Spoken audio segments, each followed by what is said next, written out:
This time of year, Nebraska lawmakers are on recess and typically hold a series of town halls. Recently, Congressman Jeff Fortenberry held one in Bellevue, taking people's questions on the president, health care, and something he didn't expect.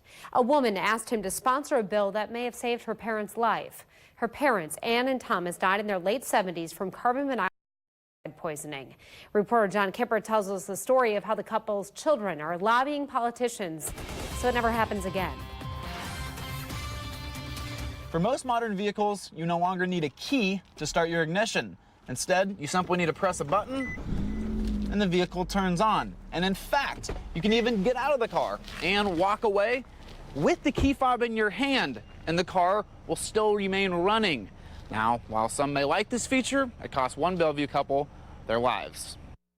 This past April, Thomas and Ann McKinnon had their bags packed, ready to go on an Alaskan cruise. Sometime in the evening, Ann returned to their Bellevue home after grabbing some last-minute items. Getting out of the car, slight senior moment, a moment of distraction, whatever, and she didn't realize the car was still running. Eventually, the two went to bed with the car on. Carbon monoxide began to fill their home. At some point, Ann collapsed on the floor. My father very likely may have seen that or heard that and woke up and immediately went to her. And they were found at the foot of the bed, my dad holding my mom with his head bowed over her. Got her to the foot of the bed and just, it broke him. The only silver lining in all of this is that they were married for 52 years. My father loved my mother, and they went together. Their kids, Sharon and David, assume they went on the trip. 12 days later, David found his parents dead.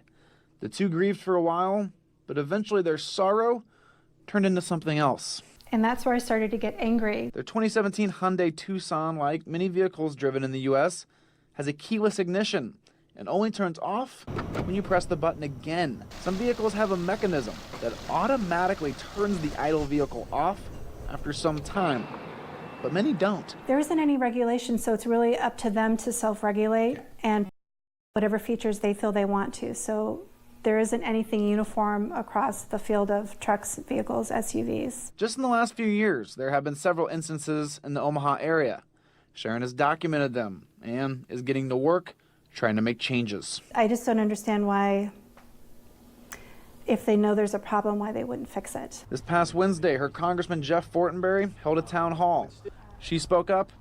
He listened. He actually called her the next day, saying he would co-sponsor a bill in the House that would force automakers to add the function that would have saved Thomas and Ann's life. It doesn't necessarily take legislation, it's just the possibility of a bill targeting the industry actually will make them change, and some car makers already have. Sharon and David are pleasantly surprised at the quick response from their representative in Washington. Throwing the Hail Mary in a Super Bowl and it got caught, and she's inside the 10-yard line. Sometimes legislation that has deep, deep meaning doesn't necessarily have to have large numbers, it just has to have the right moment.